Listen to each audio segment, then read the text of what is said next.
귀한 찬양 감사드립니다. 할렐루야. 오늘은 2021년 마지막 주일입니다. 지난 52주를 어떻게 지내오셨습니까? 하나님이 함께 하시며 도우신 한 해였는 줄로 믿습니다. 지난 한 해 동안 수많은 사건 사고 속에서 우리를 지켜주시고 보호해 주신 그 하나님께 감사와 찬양과 영광을 올려드립니다. 또한 힘든 삶의 현실 앞에서도 결코 낙심하지 않고 끝까지 예배의 자리를 지키고 믿음의 길을 걸어오신 모든 성도님들께도 감사를 드립니다. 올 한 해의 마지막 주일을 맞이하면서 저는 감사하다라는 말밖에 드릴 것이 없습니다. 지난 2년간 코로나 시대를 보내면서 우리 한빛교회는 결코 나약한 교회가 아님을 보여주었습니다. 성도님들은 자신의 삶의 자리가 힘들고 어려움에도 불구하고 서로 격려하며 위로하며 세상에서 볼 수 없는 사랑을 보여주셨습니다. 불평과 원망보다는 격려와 이해가 먼저였습니다. 힘들 때마다 성도님들이 보내주시는 위로의 메시지는 저와 목회자들을 힘이 나게 하였고 다시 세워주셨습니다. 무엇보다 모든 교회 일에 적극 동참해 주셨고 인정해 주셨습니다. 성도님들의 이런 헌신과 사랑이 있었기에 오늘까지 우리 한빛교회가 이렇게 든든히 서고 주신 사명 잘 감당하고 있는 줄로 믿습니다. 다시 한번 성도님들께 진심으로 감사를 드립니다. 지금까지 함께 하시고 인도하신 그 하나님의 보호와 동행하심이 2022년에도 변함없이 우리와 함께하며 성도님들의 삶과 가정과 직장 위에 함께 하시기를 주님의 이름으로 축원합니다. 오늘은 이제는 종이 아니라 자녀입니다 라는 제목으로 말씀을 나누겠습니다. 예수 그리스도 안에서 우리의 신분이 어떻게 달라졌는지에 대하여 가르쳐주는 말씀입니다. 김원 교수의 천년의 수업이란 책에 보면 고대 그리스도인들은 세 가지 질문을 했다고 합니다. 첫 번째 질문은 이익이 되는가 손해가 되는가 라는 질문입니다. 이 질문은 실용적이고 어떤 경제적인 판단을 요구하는 질문입니다. 오늘날 이 자본주의 시대를 살아가는 사람들에게는 꼭 필요한 질문이라고 할 수 있습니다. 두 번째는 옳은가 그른가 라는 질문입니다. 윤리적이고 도덕적인 것을 묻는 질문이죠. 사람들은 이 첫 번째 질문과 두 번째 질문이 서로 충돌을 일으키게 되면 그 사이에서 갈등을 하게 됩니다. 어떤 경우에는 이익은 되는데 옳지 않은 일일 때가 있습니다. 또 어떤 때는 옳은데 나에게 손해가 되는 때가 있습니다. 그때 무엇을 선택하느냐에 따라 그 사람이 어떤 사람인지 드러나게 될 것입니다. 세 번째는 아름다움과 추한가라는 것입니다. 이것은 미학적 관점에서 물어보는 질문인데 앞의 질문보다는 좀 차원 높은 질문입니다. 철학적인 사고방식을 요구하는 질문이죠.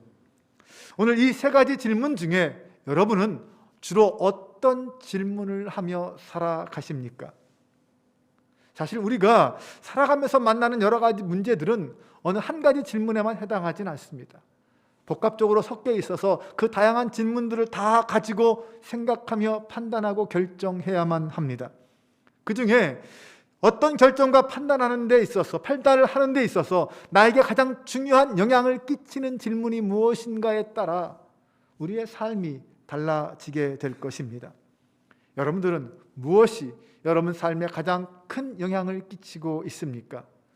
이익과 손해의 문제입니까? 아니면 옳고 그름의 문제입니까? 아니면 아름답고 추함의 문제입니까? 물론 문제에 따라 상황에 따라 다른 판단을 할 수밖에 없을 수도 있습니다. 하지만 이 질문과 질문이 서로 충돌할 때 어디에 우선순위를 두고 어디에 가치를 두느냐는 정말 중요한 문제입니다. 그런데 그리스도인은 거기에 한 가지 더 질문을 던져야 합니다.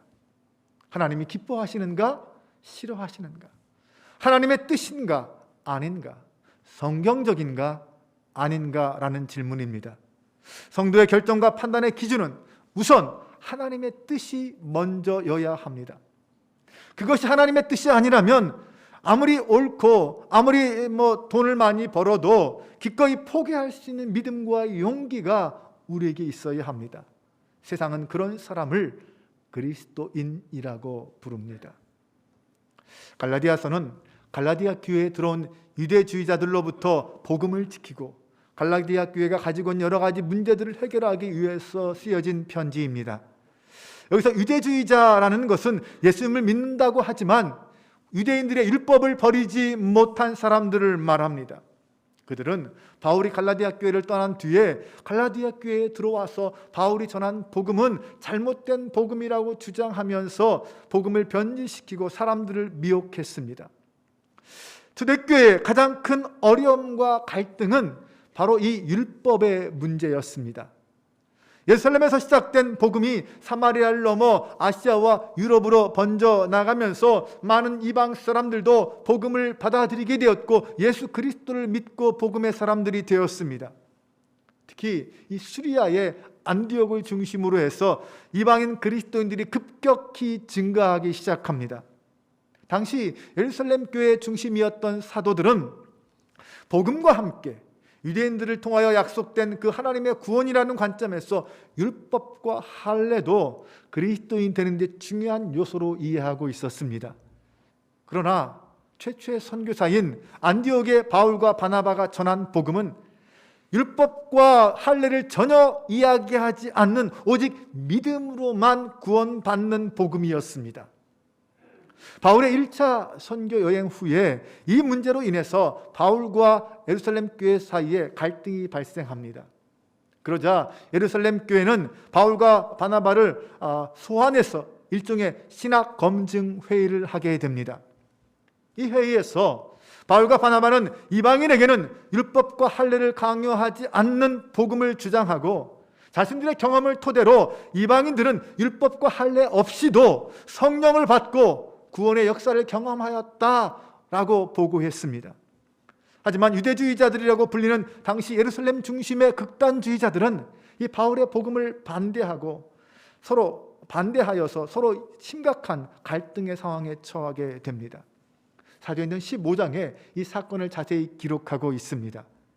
양측에서 많은 변론이 있은 다음에 베드로는 자신이 직접 경험했던 사도행전 10장의 고넬료 사건을 예로 들면서 중재를 합니다.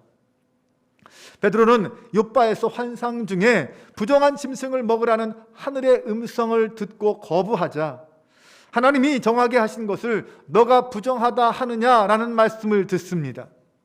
그 일 후에 이방인 고넬료의 집에 방문하게 되는데 그가 예수 그리스도의 복음을 전하자 고넬료와 그의 온 가족이 복음을 받아들이고 예수님을 영접하는 사건을 경험했습니다. 베드로는 이 사건을 예로 들면서 하나님이 이방인들은 율법과 할례 없이도 성령의 충만함을 부어주셨다라고 주장하면서 이방인들도 유대인과 마찬가지로 주 예수의 은혜를 받는 사람들이다 라고 말합니다.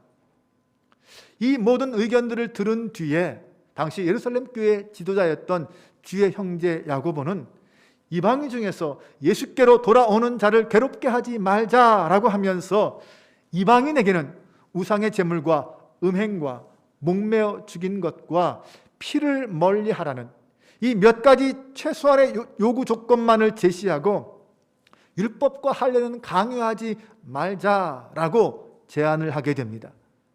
결국 이 야고보의 제안이 채택되어서 로마 각 지역에 흩어져 있는 교회에 이 내용을 편지로 보내어 알리게 합니다. 하지만 이 결정에 동의하지 않았던 유대주의자들은 끊임없이 바울을 괴롭히고 그의 사역을 방해했습니다. 당시 갈라디아 교회에서 바울이 사역하고 떠난 뒤에 예루살렘에서 이 유대주의자들이 찾아와서 바울의 사도권을 공격했습니다. 바울은 예수님의 진짜 사도가 아니다. 또한 바울의 가르침은 사람들의 귀를 즐겁게 하기 위해서 멋대로 조건들을 줄여버린 가짜 복음이다. 이렇게 주장했습니다. 교인들로 하여금 바울의 복음을 떠나게 하는 그런 미혹의 상황이 된 것입니다. 그들은 율법과 할례가 구원의 기준이 된다고 주장했습니다. 그래서 이방인들이 그리스도인이 되려면 구원을 받으려면 율법을 지키고 할례를 받아야 된다, 이렇게 주장한 것입니다. 유대주의자들은 교회가 공적으로 회의를 통하여 그리스도인이 되는데 율법과 할례가 기준이 아니다라고 정했음에도 불구하고 그것을 인정하지 않고 계속 자기들의 주장만 펼치고 다녔습니다. 과연 이들의 이런 주장은 올바른 신학과 교리를 지키기 위한 싸움이었을까요? 아니면 혹시 그 마음 밑바닥에인 자신들이 그동안 지켜온 율법과 할례가 기준에서 멀어지면서 자신들의 기득권을 빼앗기지 않을까라는 그 염려에서 나온 것일까요? 혹은 복음 안에서 옳은가 그른가에 대한 문제였을까요? 안타깝게도 그들은 복음과 진리를 찾아가는 것이 아니라 바울의 사도권을 흔들면서 자신들의 기득권을 주장하는 추한 모습으로 보이게 됩니다. 본문 4절은 때가 참에라고 시작합니다. 여기서 때가 찼다라는 말은 하나님의 때가 되었다라는 말입니다. 새로운 시대가 되었다라는 말입니다. 이제 율법에 의한 패러다임의 시대가 끝나고 복음의 시대가 되었다는 말입니다. 물론 이것은 율법이 잘못되거나 악하다는 말은 아닙니다. 이제 율법이 지닌 그 한계가 드러났고 그 율법을 넘어서는 복음이라는 새로운 패러다임의 시대가 시작된 것입니다. 이것은 우연이 아닙니다. 사람의 노력에 의해서 이루어진 날도 아닙니다. 때가 참에 일어난 하나님의 경륜이었습니다. 하나님은 때가 참에 그리스도를 보내서 율법 아래 종노릇하고 있는 자들을 속량해 주셨습니다. 주님은 율법을 지키지 못하고 죄의식과 죄책감에 빠져 있는 사람들을 위해서 율법의 저주를 친히 져주셨습니다. 이것을 통해서 우리는 율법으로부터 해방되어 하나님의 자녀가 되는 명분을 갖게 되었습니다. 이 모든 것은 하나님께서 계획하시고 하나님께서 당신의 때에 당신의 방법으로 이루신 일이었습니다. 이 하나님의 위대한 경륜 속에서 율법의 시대는 지나가고 복음의 시대가 다가온 것입니다. 오늘 저와 여러분은 이 복음의 시대를 살아가는 복음의 사람들입니다. 율법이란 죄를 깨닫게 하지만 사람을 얽매이게 합니다. 성경은 그것을 노예라는 표현을 써서 이야기했습니다. 김현경 교수의 사람, 장소, 환대라는 책에 보면 노예를 이렇게 정의합니다. 노예란 물리적 공간인 사회에 있더라도 사회적으로 보이지 않는 존재이다. 무슨 뜻입니까? 살아있어도 없는 존재 취급받는다는 것입니다. 가족의 입장에서 보면 그들은 사회에 속하지 않았기 때문에 실종자라고 할 수 있습니다. 실종자는 시간이 지나면 사망자로 간주됩니다. 우리나라도 사람이 실종된 지 5년이 지나면 사망 처리할 수 있습니다. 그것을 사망 간주라고 합니다. 살아있는 존재를 죽은 자로 취급할 수 있다는 것입니다. 그래서 노예는 이름도 없고 체면도 없고 법적 지위도 없는 존재로서 물건 취급을 받았습니다. 그러기에 이 노예와 주인의 관계는 나와 너라는 이제적인 관계가 아니라 사람과 물건이라는 삼자적인 관계가 된다는 말입니다. 이것이 바로 노예입니다. 율법 아래 있다라는 것은 바로 이런 노예로 살고 있다라는 의미입니다. 처음에는 하라 하지 마라 라는 그 율법의 항목들 속에서 편안할 수 있습니다. 네, 하라는 것 하고 하지 말라는 것 안 하면 잘 되는 것이고 안전한 것 같고 옳은 것 같습니다. 그런 삶을 좋아할 수도 있습니다. 그러다 보면 시간이 흐르면서 점점 내 의지와 자유는 사라지고 율법의 항목에 얽매여 살게 됩니다. 그러면서 내 안의 자유의지와 이 율법이 서로 충돌하게 됩니다. 그러면 결국 어떤 사람이 될까요? 형식주의자, 율법주의자가 되고 맙니다. 율법은 우리가 복음 안에서 누리는 그 모든 자유를 빼앗아 갑니다. 예수 그리스도의 오심 사건은 바로 그런 노예 상태에 있는 우리를 자유인으로 만들어주는 혁명적 사건입니다. 갈라디아서는 복음이 가진 이 패러다임의 전환을 선포하고 있습니다. 노예에서 자녀로의 신분의 전환을 이야기하고 있습니다. 이 신분의 변화는 오직 믿음으로만 가능한 변화입니다. 갈라디아서 3장 26절에서 27절을 보면 너희가 다 믿음으로 말미암아 그리스도 예수 안에서 하나님의 아들이 되었으니 누구든지 그리스도와 합하기 위하여 세례를 받은 자는 그리스도로 옷 입었느니라 라고 말합니다. 우리는 믿음으로 율법의 노예에서 하나님의 아들로 변화되었습니다. 그리고 세례는 그 사실을 증거합니다. 세례는 그가 하나님의 자녀가 되었음을 모든 성도들 앞에서 공포하고 확증하는 것입니다. 이 신분의 변화로 말미암아 우리에게는 두 가지 전환이 이루어집니다. 첫 번째는 호칭의 전환입니다. 우리는 노예가 아니라 자녀가 되었기 때문에 하나님을 향하여 아빠, 아버지 이렇게 부르게 되었습니다. 4절에서 6절 말씀 보면 때가 참에 하나님이 그 아들을 보내사 여자에게서 나게 하시고 율법 아래에 나게 하신 것은 율법 아래에 있는 자들을 속량하시고 우리로 아들의 명분을 얻게 하려 하심이라. 너희가 아들이므로 하나님이 그 아들의 영을 우리 마음 가운데 보내사 아빠 아버지라 부르게 하셨느니라. 예수 그리스도의 오심은 우리로 하여금 아들의 명분을 갖게 했습니다. 이 사건을 로마서 8장 15절은 이렇게 말합니다. 너희는 다시 무서워하는 종의 영을 받지 아니하고 양자의 영을 받았으므로 우리가 아빠 아버지라고 부르짖느니라. 양자의 영을 받아서 이제 아들의 영을 받아서 율법의 노예가 아니라 하나님의 자녀가 되었다는 것입니다. 이전에 하나님은 어떤 하나님이었습니까? 두렵고 무서운 하나님이었습니다. 네, 종과 주인 사이에, 노예와 주인 사이의 관계는 무서울 수밖에 없었겠죠. 율법을 통해서 모든 것이 정해져 있고 그 명령이 선포되어 있습니다. 그러니 그대로 하지 않으면 죄를 짓게 되는 것입니다. 그러나 자녀가 된 이후에는 어떻습니까? 하나님을 아빠, 아버지라고 부르는 생명과 가족의 관계가 만들어집니다. 가족은 피와 생명을 나눈 관계이기에 거기에는 사랑이 있고 용서라는 게 있습니다. 아버지의 속을 썩여도 아들은 아들입니다. 자식 이기는 부모 없다고 하지 않습니까? 자식이 좀 못나도 부모의 가슴을 아프게 해도 아버지는 자식을 품에 안고 기도합니다. 자식을 위해서라면 목숨까지도 내어놓을 수 있는 것이 부모입니다. 아들이 암에 걸린 한 권사님이 이런 말씀을 하셨습니다. 처음에 그 사실을 알고 하나님을 많이 원망했다고 합니다. 그때 하나님께 드린 기도가 하나님, 차라리 저에게 암을 주시지 왜 이 젊은 아들에게 암이라뇨? 차라리 저를 데려가세요. 저를 죽여주세요. 이것이 부모의 마음 아닙니까?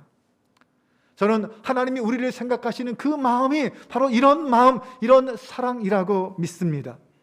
우리가 하나님 앞에 한없이 부족하고 연약합니다. 네, 하나님도 아시고 우리도 잘 알고 있습니다. 그러나 우리 하나님은 그런 부족한 나를 사랑하시고 그런 연약한 나를 기억하여 주십니다. 그런 나를 당신의 자녀로 불러주시고 사명도 주시고 감당할 수 있는 능력과 지혜도 주십니다. 오늘 저와 여러분은 바로 이 하나님의 사랑을 받은 자라는 사실을 믿으시기 바랍니다. 더 이상 우리는 죄의 종 율법의 노예가 아닙니다. 하나님을 아빠, 아버지라고 부를 수 있는 하나님의 자녀입니다. 노예에서 자녀로의 신분의 변화는 두 번째, 우리를 유업을 받을 자가 되게 하였습니다. 당시 로마의 상습법에 따르면 14세까지는 아버지가 정한 가정교사의 감독하에 있어야 했고 25세까지는 시의 집정관이 임명한 관리인의 감독하에 있어야 했습니다. 그리고 나서야 비로소 아버지의 상속을 이어받을 수 있게 되었습니다. 바울은 율법 아래에 있는 자들을 유업을 받을 수 있는 영적 어린아이다 이렇게 표현했습니다. 예수 그리스도의 오심은 우리를 후견인이나 청지기의 감독을 받는 미성년자 어린아이가 아니라 장성한 상속자가 되게 하였습니다. 세례를 받고 예수 그리스도로 옷을 입었다라는 것은 이제 장성한 사람이 되어서 율법의 옷을 벗고 하나님의 유업을 받는 자가 되었다라는 말입니다. 이제는 율법의 감시하에 있는 자가 아니라 하나님의 자녀로서의 자격과 특권을 누리는 사람이 되었다라는 말입니다. 예를 들면 히브리 민족이 애굽의 노예로 있을 때를 한번 생각해 보시기 바랍니다. 그들이 처음 야곱의 때에 애굽으로 갈 때 70명이었습니다. 그런데 애굽에서 430년 있는 동안 그들의 인구는 급격히 늘어났습니다. 출애굽할 때에는 장정만 60만 명, 어린아이와 여자들까지 다 합치면 약 200만 명이나 되는 사람들이 되었습니다. 그러나 그렇게 엄청난 숫자임에도 불구하고 그들은 애굽 땅에서 주인도 아니고 자녀도 아니고 노예였습니다. 그 어떤 권리도 그 어떤 기업도 갖지 못했습니다. 유업도 받지 못했습니다. 애굽의 바로의 명령에 의해 죽고 사는 존재였습니다. 바로가 히브리인들에게 무거운 짐을 지어서 국고성 비돔과 람셋을 건축하게 하는 등 일을 엄하게 시켜도, 학대를 해도 아무 말도 못했습니다. 바로의 감시하에 히브리인이 아들을 낳으면 죽이고 딸을 낳으면 살려두게 했어도 반항하지 못했습니다. 뿐만 아니라 그들은 자신들을 위하여 자신들의 땅을 소유하지도 못했습니다. 이것이 애굽 땅에서 종노릇하는 이스라엘 백성들의 한계였습니다. 그래서 자녀가 된다는 것이 중요한 이유는 그 모든 핍박과 그 모든 압제로부터 해방되어 자유를 누리게 되었기 때문입니다. 또한 자신의 기업을 갖고 유업을 받을 수 있게 되었기 때문입니다. 이스라엘 백성들은 애굽 땅에서 탈출하여 가나안 땅에 들어가고 나서야, 노예가 아닌 자유인이 신분이 되고 나서야 자신들의 이름으로 기업을 소유할 수 있었습니다. 더 이상 바로의 지배와 감시에 두려워하는 인생이 아니라 이제는 마음껏 하나님의 이름을 부르며 하나님을 찬양하고 예배할 수 있는 사람이 되었습니다. 마찬가지로 우리는 율법의 종이 되어서 율법의 지배하에 살다가 예수 그리스도의 은혜로 말미암아 그 종으로부터 출애굽하여 해방되어 하나님을 아빠, 아버지라고 부르는 그 아들의 부요함과 특권을 누리게 되었습니다. 7절을 보겠습니다. 그러므로 내가 이후로는 종이 아니요 아들이니 아들이면 하나님으로 말미암아 유업을 받을 자니라. 우리는 더 이상 종이 아닙니다. 이제 아들입니다. 아들로서 하나님의 유업을 받을 수 있게 되었습니다. 그러면 하나님이 주시는 유업은 무엇입니까? 우리가 하나님으로부터 상속받을 것은 무엇입니까? 우리는 이제 하나님의 아들로서 하나님 나라의 상속자가 되었습니다. 하나님 나라에서 그 영원한 생명이라는 유업을 받을 수 있게 되었습니다. 하나님의 자녀로서 하나님이 예비하고 약속하신 그 모든 은혜를 받을 수 있는 사람이 되었습니다. 가장 큰 것이 있다면 하나님을 아버지로 모시는 하나님과의 자녀와의 관계가 만들어진 기쁨입니다. 하나님의 자녀가 되는 순간 우리는 하나님의 것을 내 것으로 삼을 수 있게 되었습니다. 이스라엘 사람들에게 아들이란 아버지의 지위와 권한을 그대로 물려받는 존재입니다. 그러므로 장성한 아들의 권위는 아버지를 대신하는 권세가 되는 것입니다. 또한 우리가 하나님의 자녀가 되므로 우리는 하나님의 보호하심과 하나님의 권세와 하나님이 주시는 그 끊을 수 없는 사랑을 받는 자가 되었습니다. 이것이 그리스도인으로서 상속자가 되는 기쁨입니다. 그 얼마나 복되고 아름다운 인생입니까? 저와 여러분은 바로 이런 하나님의 자녀, 하나님의 유업을 받을 상속자라는 사실을 기억하시기 바랍니다. 사람들은 대부분 새로운 변화를 꺼려합니다. 받아들이기 힘들어하죠. 왜냐하면 변화란 이전의 틀을 깨뜨려 버리고 새로운 것을 받아들여야 하는 그 두려움이기 때문입니다. 그리고 이 새로운 변화 속에는 우리끼리라는 기득권이 깨지기 때문이기도 합니다. 유대인 그리스도인들에게는 이방인을 같은 공동체의 일원으로 받아들인다는 것이 사실 쉽지만은 않은 일이었습니다. 수백 년 동안 조상들로부터 지켜오던 것을 포기하고 이방인을 용납하는 것은 그동안 상상조차 하지 못했던 일이었습니다.